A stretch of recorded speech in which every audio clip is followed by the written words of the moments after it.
alunos, tudo bem? Estamos aqui hoje na nossa aula de número 22 de matemática com os alunos do 7º ano, continuando as operações de potenciação e radiciação, só que definidas no conjunto dos números racionais. Eu sou o professor Arthur Batista e hoje eu vou estar acompanhando vocês aqui nessa jornada que iremos explorar um pouco algumas situações e algumas propriedades que a gente não havia comentado até então, envolvendo os números, a potenciação e a radiciação dos números racionais. Vamos lá então aqui começar com a potenciação, professor. Isso aqui que o senhor está trazendo para a gente, professor, é novo? Não é. Só que eu estou trazendo para quê? Para mostrar para vocês que essas propriedades, elas continuam sendo válidas para os números racionais. Vocês viram em aulas anteriores essas propriedades válidas para os números inteiros. Que propriedades são essas, professor? Olha aqui, está no quadro. A primeira diz o quê?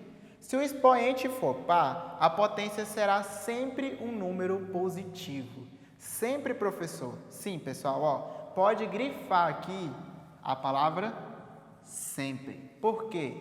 Porque ela era válida tanto para os números inteiros e agora a gente vai estender ela, já que ela é válida sempre, para os nossos números racionais, tá? Então, expoente par. Lembrando quais são os números pares, pessoal? 2, 4, 8, tá? 10. Então, vamos pensar aqui em um número. Ele diz que é a potência independente da base. Esse é o nosso enunciado. Então, vamos pensar no número, vamos fazer aqui, por exemplo, o número, vou pensar aqui no número decimal, o número 0,5. Se eu fizer, então, professor, o número 0,5 elevado a um expoente par, por exemplo, 10. O que eu sei? Que a minha resposta vai dar positiva. É isso que está me dizendo. Qual é a resposta? É eu elevar 0,5 a 10. Então, eu sei que a minha resposta vai ser um número positivo e eu vou fazer 0,5 vezes 0,5 vezes... Quantas vezes, pessoal? 10 vezes, tá?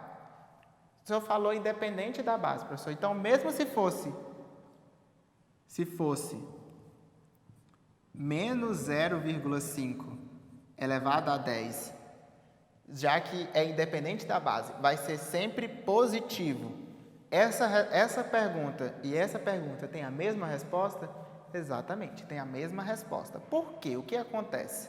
Aqui eu vou ter menos 0,5 vezes menos 0,5. Quantas vezes, pessoal? 10 vezes. E eu posso ir me perguntando de um por um. Número negativo vezes um número negativo, positivo. Número positivo vezes o número negativo, negativo.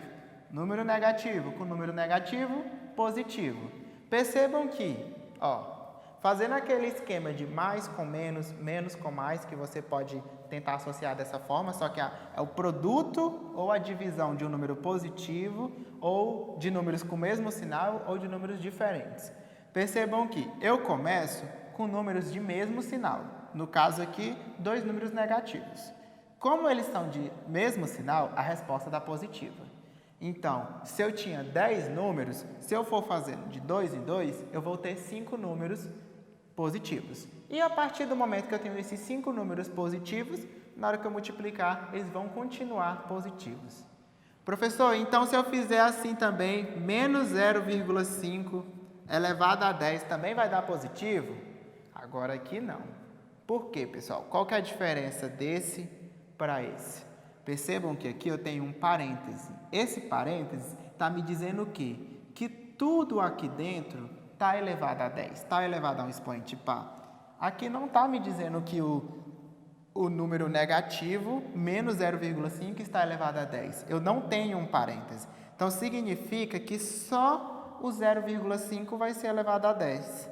O menos não vai. Então, essa é a única diferente aqui. Por quê? Porque o menos ele não está entrando na minha potência.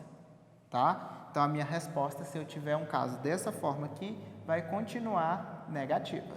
Tá? Então, a primeira propriedade é essa se o nosso expoente for par. Agora, e se o nosso expoente for ímpar, professor? Se o expoente for ímpar, vai ter o sinal vai ser o mesmo sinal da base. Como assim, professor? Vamos lá, olha só um exemplo. Vamos pensar em outro número decimal, vou pensar no número 0,1 e vou elevar esse número à terceira potência. Eu estou dizendo que vai ter sempre novamente, pessoal, grifei aqui a palavra sempre. Ou seja, se valia para os números inteiros, também vale para os números racionais. A definição diz sempre, tá? Então, aqui, eu preciso me lembrar lá da potência, ação, quem que é o 0,1 e quem que é o 3. Quem que é o 0,1? O 0,1 é a minha base. E o 3? O 3 é quem? É o meu expoente. Vai ter o mesmo sinal da base. Qual que é o sinal da base? 0,1 é um número positivo ou negativo? Não é um número positivo? Então, a minha resposta vai ser um número positivo. Vai ter esse mesmo sinal da base. Tá? Isso vale, então, para a gente pensar em quê? No número menos 0,1, agora dentro de parênteses, elevado a 3. Não vai dar o mesmo sinal da base? Qual que é o sinal da base aqui, pessoal? Não é menos? Se é o mesmo sinal da base, já que o expoente é ímpar, o número 3 é um número ímpar, eu sei que essa minha resposta vai ser negativa. Então, professor, para que eu vou usar isso aí? Está lá no seu bloco de atividades, nas suas atividades de monitoramento, por exemplo, assim, calcule, aí tem um número lá, por exemplo, menos 0,81 elevado a 3. Seu bloco de atividades é um bloco com alternativas. Vai ter alternativa A, alternativa B, alternativa C e alternativa D. O que você já pode definir desse seu resultado? Que ele vai ser um número negativo. Então, respostas positivas para esse problema não tem, tá? Outra coisa, na hora de resolver, eu não preciso ficar escrevendo aqui menos 0,81 vezes menos 0,81 vezes menos 0,81. Por que eu não preciso ficar escrevendo, professor? Porque você já sabe o sinal da sua resposta. Então, o que você vai fazer? Você pode tirar esses menos aqui, colocar não está errado, só que a gente vai tirar para que fique mais difícil da gente errar. Então, eu vou multiplicar com todos positivos, porque eu já defini o sinal no começo. Então, eu vou multiplicar os números com eles positivos, porque eu já defini aqui, eu já deixei o sinal de menos, eu já garanti aqui que essa minha resposta vai ser negativa, tá? A partir do momento que eu defini que ela vai ser negativa, eu só vou fazer as operações com os números, não vou precisar ficar colocando sinais aqui no meio que eu possa me confundir. É para isso que essa propriedade está vindo para a gente, tá, pessoal? Então, vamos dar sequência aqui a mais uma coisa que pode acontecer aí com vocês, pessoal. Que coisa? Eu gosto sempre, quando tem esses conteúdos que tem essas definições, de criar alguns fluxogramas. O que são fluxogramas? São esquemas, são resumos que me ajudam a compreender esse meu conteúdo, tá? Então, potenciação. O que eu vou fazer na potenciação? Eu vou analisar o meu expoente. Esse meu expoente, ele vai poder ser definido, eu vou então dividir ele em dois casos, que se ele é um número natural ou se ele é um número inteiro. Se ele for um número natural, eu vou analisar quem, pessoal? Quem que eu preciso analisar? Quem que eu olho ali? Eu vou analisar a minha base. Para que eu vou analisar a minha base? E vou analisar também o meu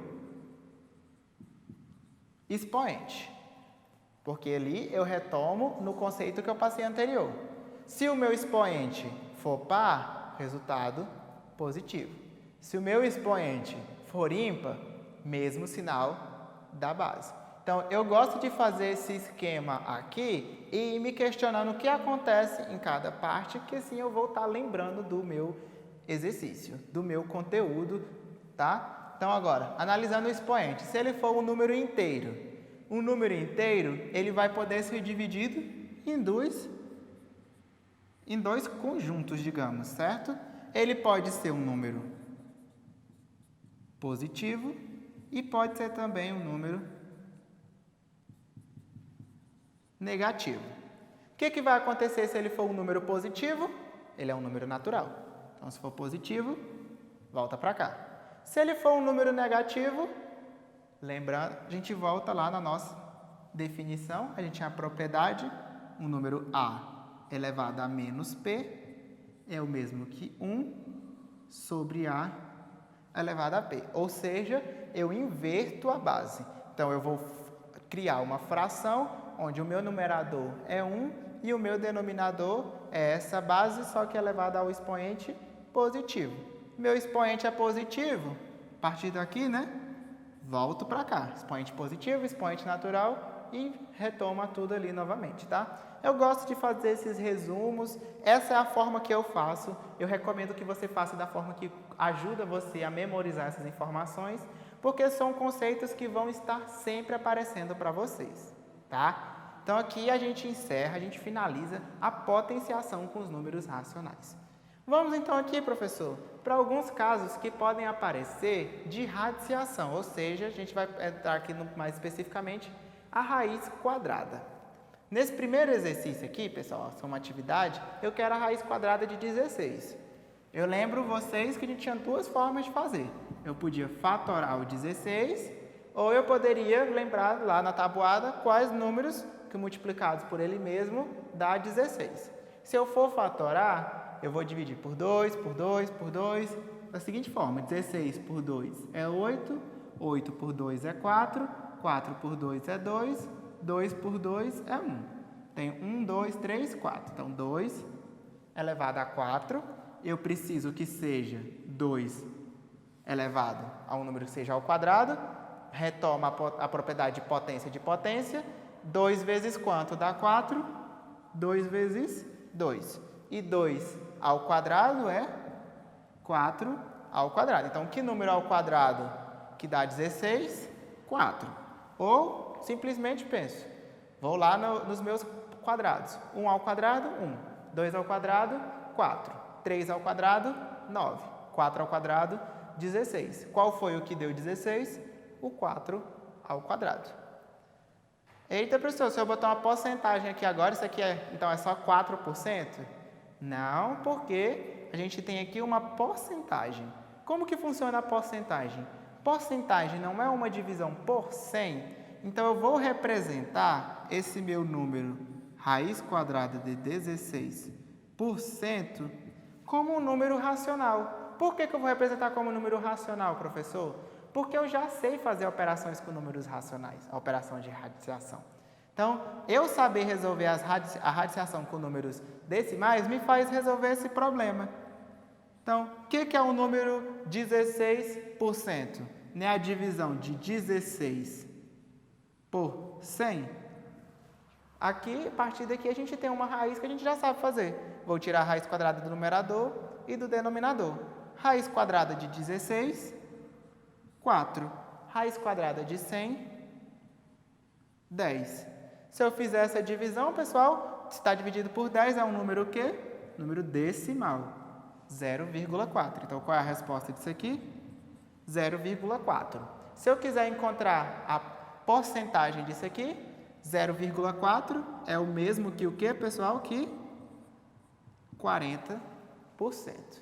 Interessante, né? Esse problema, eu gosto muito dele. Eu acho que vocês vão gostar também.